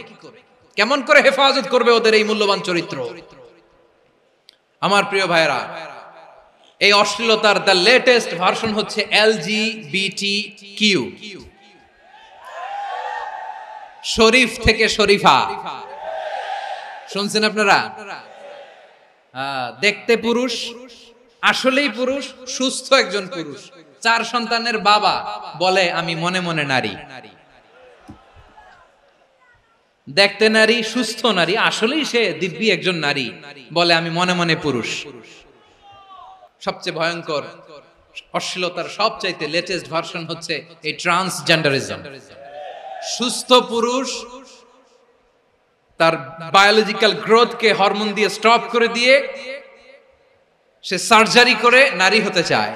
সুস্থ নারী পুরুষ হতে চায়। পুরুষ পুরুষের প্রতি সেক্সুয়ালি আকর্ষণ বোধ করে। এটা লূত আলাইহিস সালামের কওমের মধ্যে ছিল। এটাকেও আল্লাহ কোরআনে ফাহিশা বলেছেন। ওয়ালুতান ইয ক্বালা লিকাওমিহি আতাতুনাল ফাহিশাতা মা সাবাকাকুম বিহা মিন আহাদিম মিনাল আলামিন। লূত আলাইহিস সালাম বললেন, তোমরা কি এমন এক অশ্লীল কার্যক্রমে ডুব দিলে নাকি যেটা গোটা বিশ্বের কেউ কখনো করে নাই, তোমরাই প্রথম করেছো? পড়েন নাউযুবিল্লাহ। এই পশ্চিমের এই রোগ আমার দেশে যেন আসতে না পারে, আমাদের সজাগ থাকতে হবে। প্রিয় ভাইরা চিল্লায় বলেন ঠিক কি না? পশ্চিমের অবস্থা ভয়ঙ্কর। পাশ্চাত্যে আমি যুক্তরাষ্ট্রে ছিলাম অনেকদিন, কয়েক মাস, বিভিন্ন স্টেটে ঘুরেছি। গার্ডিয়ানরা উদ্বিগ্ন, ছেলে মেয়েদেরকে, ছোট্ট ছেলে মেয়ে, ওদেরকে জিজ্ঞেস করে তুমি how do you feel right now inside yourself, তুমি ভিতরে ভিতরে কেমন ফিল করো? তোমার কি ছেলে ছেলে লাগে না মেয়ে মেয়ে লাগে? আচ্ছা বলেন, এই ছোট্ট বাচ্চাটা ওকে এগুলো জেন্ডার অ্যাসাইনমেন্ট বলতে এগুলো কিছু বুঝে? এইভাবে মিসগাইড করা হচ্ছে। কৌতূহল বশত ছোট্ট ছেলে যদি বলে আমার তো মেয়ে মেয়ে লাগে, তখন বলে যে না তুমি মেয়ে, ছেলে না। মা বাবা বাধা দিলে ওকে আলাদা গভর্নমেন্ট হাউসে নিয়ে যায়। ভয়ঙ্করতম অবস্থা। আমরা একটা সময় শুনতাম যে হুজুর আমার ছেলেটা খুব ভালো, হাফেজে কোরআন, আল্লাহওয়ালা। হুজুর আমার ছেলে দাড়ি রাখছে, আল্লাহওয়ালা। হুজুর আমার ছেলে 5 ওয়াক্ত সালাত জামাতের সাথে পড়ে, তার মানে আল্লাহওয়ালা।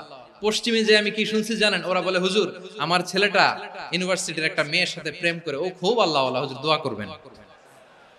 এর কারণ ওদের কাছে আল্লাহওয়ালার ক্রাইটেরিয়া হচ্ছে হুজুর আমার ছেলেটা আরেক ছেলেরে পছন্দ করে নাই, আমার মেয়েটা আরেক মেয়েকে ভালোবাসে নাই, এজন্য আমার ছেলেটা আল্লাহওয়ালা হুজুর ওর জন্য একটু দোয়া করে দিয়েন। কি চ্যালেঞ্জ ওরা ফেস করতেছে।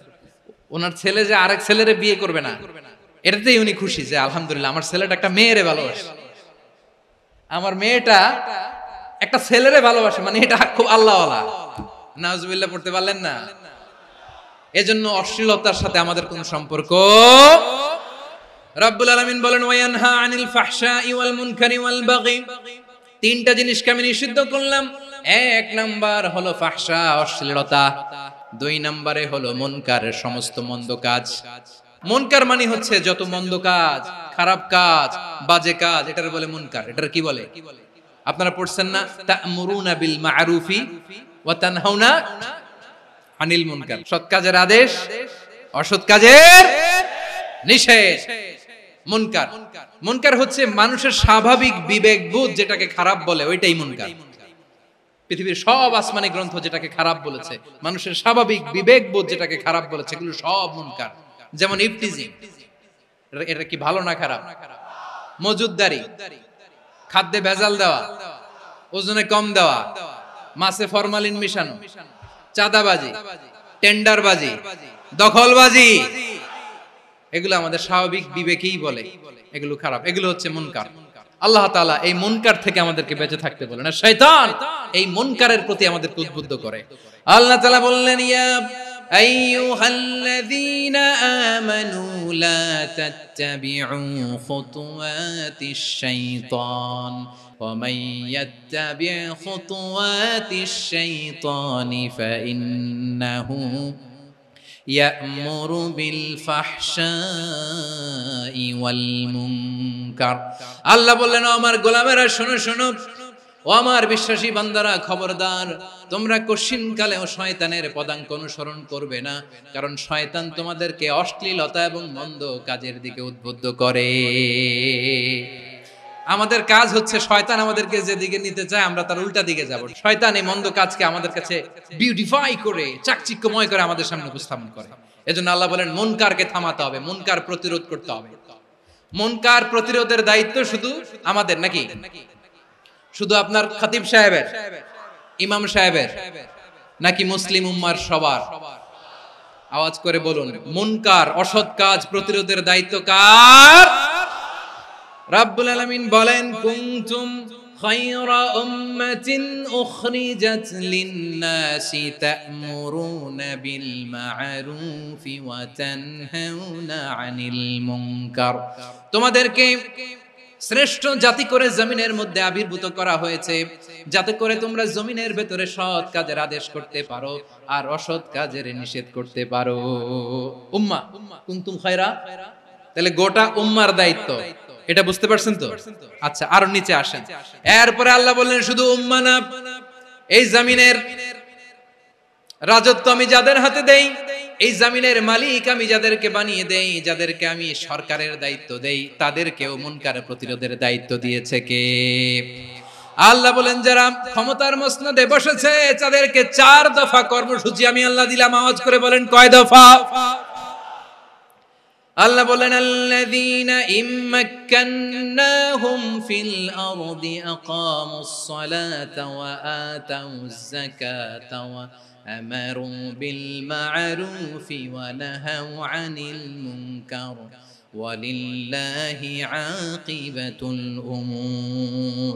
যারা এই জমিনের উত্তরাধিকার হয়েছে তারা 4 দফা কর্মসূচি নিয়ে সামনে আগাবা। সালাত কায়েম করবা, যাকাত আদায় করবা, সৎ কাজের আদেশ দিবা, অসৎ কাজ থেকে মুনকার প্রতিরোধ করবা। আদেশটা কার?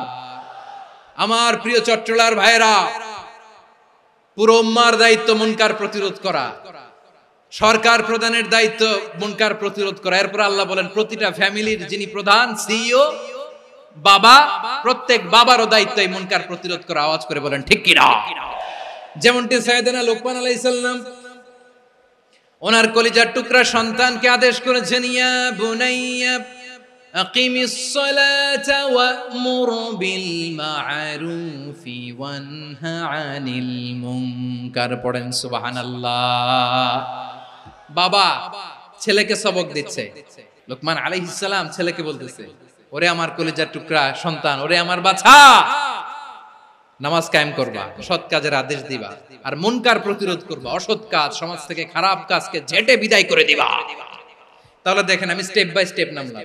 পুরা উম্মার দায়িত্ব, জমিনের উত্তরাধিকারী আল্লাহ যাদেরকে বানিয়েছেন সরকার, তাদের দায়িত্ব, প্রতিটি ফ্যামিলির প্রধানের দায়িত্ব, এরপরে বিশ্বনবী বলেন সচেতন প্রতিটি মুসলিমের দায়িত্ব সমাজ থেকে মুনকারকে উৎখাত করা।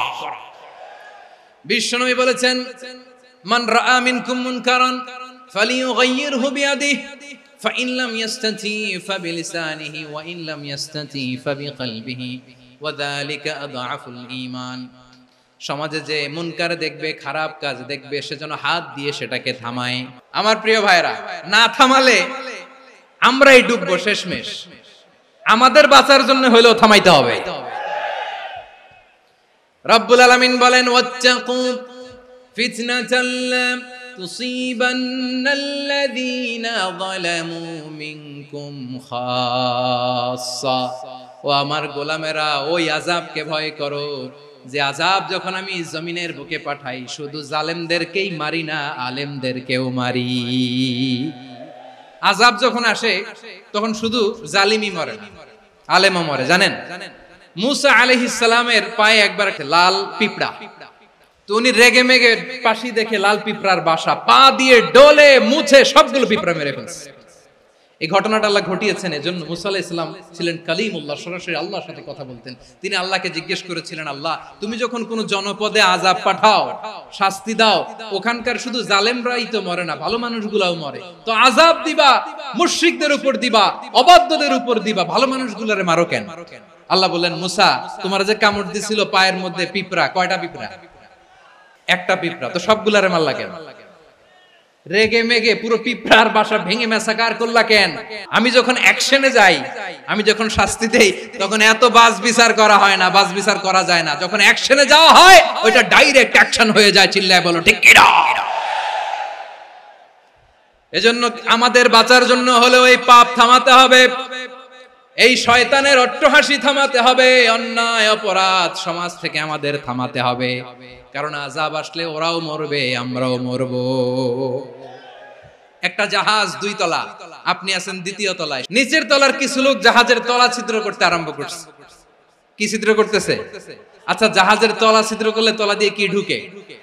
এখন আপনি যদি বলেন আমার কি, আমি তো 2 তলায়, আমি তো ভালো আছি, ওরা ছিদ্র করে ওরা মরবে। আসলে কি শুধু ওরা মরবে?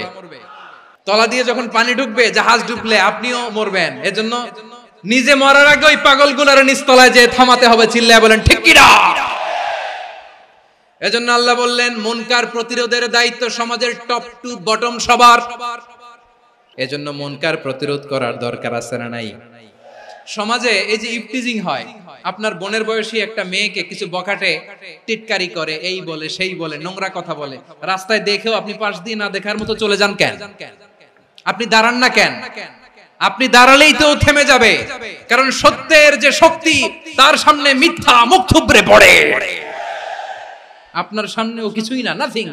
আপনি দাঁড়ান, ওকে প্রশ্ন করেন যে আমার বোনকে তুমি ডিস্টার্ব করো কেন? আপনাকে দেখে আরো 5 জন দাঁড়াবে, 5 জনকে দেখে আরো 10 জন দাঁড়াবে।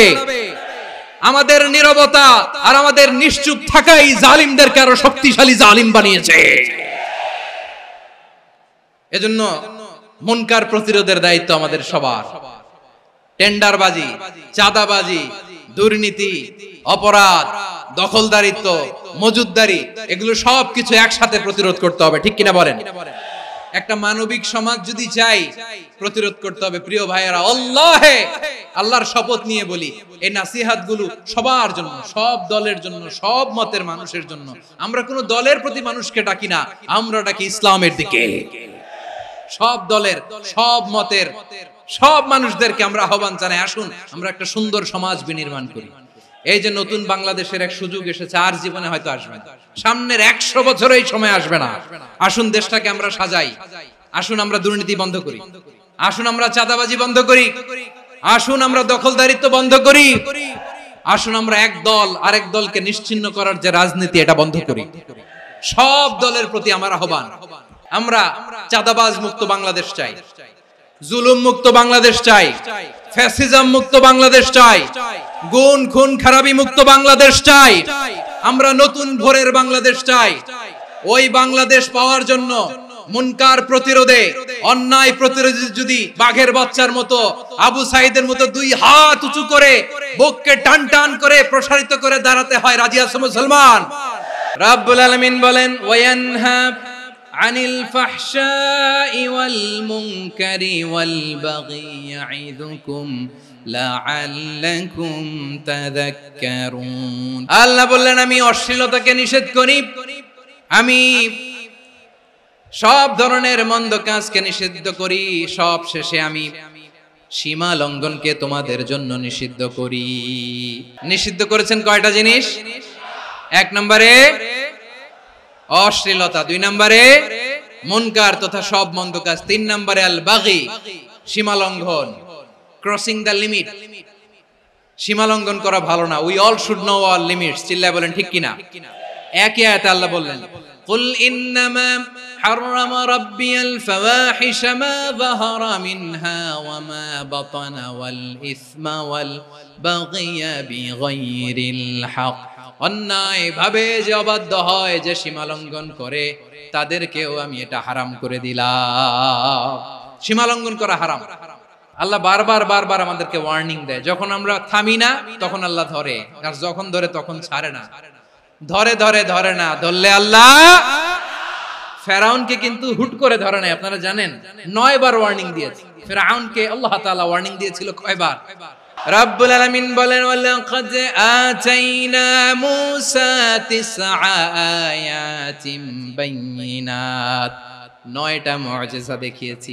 1 2 3 বারবার এইভাবে রিমাইন্ডার, ওইভাবে রিমাইন্ডার, এইভাবে নসিহত, ওইভাবে দাওয়া। ফাকুলা লাহু কাওলান লাইয়িনা, নরম করে বলো, সফট করে বলো, যত ওয়ে হতে পারে দাওয়া মেথডোলজি। মুসা আলাইহিস সালামের সব অ্যাপ্লাই শেষ। 10ম বারে যে আল্লাহ ধরছে, 10ম বারে যে ধরেছে। এজন্য আল্লাহ বলেন আমি সীমা লঙ্ঘনকে পছন্দ করি না। কোরআনের অন্য আয়াতে বাগীকে বলা হয়েছে আল ইতিদা। সীমা লঙ্ঘন যারা করে তাদেরকে আল্লাহ বলেছেন মুতাদিন। ওয়াকাতিলু ফি সাবিলিল্লাহিল্লাযীনা ইউকাতিলুনাকুম ওয়া লা তা'তাদু ইন্নাল্লাহা লা ইউহিব্বুল মুতাদিন। আমি সীমা লঙ্ঘনকারীদেরকে কোশ্চিনকালেও পছন্দ করি না। আমরা যেন সীমা লঙ্ঘন না করি, রাজি আছেন তো? যে কোনো ক্ষেত্রে ইবাদতে যেন সীমা লঙ্ঘন না করি। অনেকে আমরা ইবাদতে সীমা লঙ্ঘন করে ফেলি। বিশ্বনবী সাল্লাল্লাহু আলাইহি ওয়াসাল্লাম যেটা শিখিয়েছেন এর বাইরে যে অতিরিক্ত বুজুর্গ হতে চায়, এরকম আছে না নাই? কোন ক্ষেত্রেই সীমা লঙ্ঘন করা যাবে, এমনকি যুদ্ধ ক্ষেত্রেও না। বিশ্বনবী সাল্লাল্লাহু আলাইহি ওয়াসাল্লাম বলেন খবরদার যুদ্ধ ক্ষেত্রেও সীমা লঙ্ঘন করো না। কি সুন্দর ইসলাম আমরা পেয়েছি। বিশ্বনবী বলেন খবরদার যুদ্ধের ময়দানে কোনো নারীর গায়ে হাত তোলো না, কোনো শিশুর গায়ে হাত তোলো না, কোনো গবাদি পশু হত্যা করো না, কোনো শস্য ক্ষেত্র ধ্বংস করো না, ইবাদতরত অন্য ধর্মের কোনো সন্ন্যাসীর গায়ে হাত তোলো না। বলেন সুবহানাল্লাহ। তাহলে আমরা সীমা লঙ্ঘন করতে পারবো? প্রিয় ভাইরা, একটা সুখী, সমৃদ্ধ, শান্তির সমাজ, মানবিক সমাজ যদি আমরা গঠন করতে চাই, আমাদের আল্লাহর দেয়া কয়টা আদেশ মানতে হবে বলেন দেখি? আর বেঁচে থাকতে হবে কয়টা জিনিস থেকে? আল্লাহর আদেশ কি? 1 নাম্বার আদাল, ন্যায়পরায়ণতা। আমরা সুবিচার, সুশাসন, ন্যায় বিচার চাই কি চাই না? 2 নম্বরে কি ছিল? মাশাআল্লাহ, আমরা যেন সবার প্রতি দয়া পরবশ হই, ইহসান করি। 3 নম্বরে কি ছিল? নিকটাত্মীয়দের দান করা, তাদের অধিকার প্রাপ্য বুঝিয়ে দেওয়া। পাশাপাশি 3টা জিনিস থেকে আল্লাহ বারণ করেছেন, নিষেধ করেছেন। তার প্রথমটা ফাহশা, অশ্লীলতা। অশ্লীলতার সাথে আমাদের কোনো সম্পর্ক। 2 নাম্বার নিষেধাজ্ঞা কি ছিল? আল মুনকার, সমাজের যত মন্দ কাজ এগুলোকে আমরা প্রতিরোধ করব। রাজি আছেন তো সবাই? 3 নম্বরে আল বাগী, সীমালঙ্ঘন। কোন মুসলিম সীমালঙ্ঘন করে না। রাব্বুল আলামিন শেষে বললেন ইয়াইদুকুম লাআল্লাকুম তাযাক্কারুন, আল্লাহ তোমাদেরকে উপদেশ দেন যাতে তোমরা শিক্ষা গ্রহণ করো। আমরা উপদেশ দেব, আমরা জোর করে কাউরে কিছু মানাতে চাই না। লা ইকরাহা ফিদ্দিন ওয়াযাক্কির ফাইন্না যিকরা তানফাউল মুমিনিন। উপদেশ দিলে এটা মুমিনদের কাজে দেয়। লাস্তা আলাইহিম বিমুসাইতির ইন্নামা আনতা মুযাক্কির। নবী হে, আপনি রিমাইন্ডার দাতা, আপনি উপদেশ দিবেন। আমরাও বিশ্বনবীর এই হাদিসগুলো থেকে, কোরআনের আয়াত থেকে রিমাইন্ডার, এই কথামালা বাণী বাহক হিসেবে এই বাণীগুলো আপনাদের সাথে কাছে পৌঁছে দিলাম। আমরা আল্লাহ তাআলার কাছে প্রার্থনা করি, আল্লাহ আমরা যেন আদল দিয়ে আমাদের সমাজকে গঠন করতে পারি। আল্লাহ আমরা যেন ইহসান করতে পারি, আমরা যেন নিকটাত্মীয়দের দান করতে পারি। আল্লাহ যত ধরনের অশ্লীলতা, অনাচার, মন্দ কাজ, সীমালঙ্ঘন, অবাধ্যতা থেকে যেন আমরা বেঁচে থাকতে পারি। আল্লাহ তাআলা আমাদের সবাইকে কথাগুলো বুঝার ও আমল করার তৌফিক দান করুক। হাযা মা ইনদি ওয়াল ইলমু ইনদাল্লাহ আলাইহি তাওয়াক্কালতু ওয়া ইলাইহি উনীব।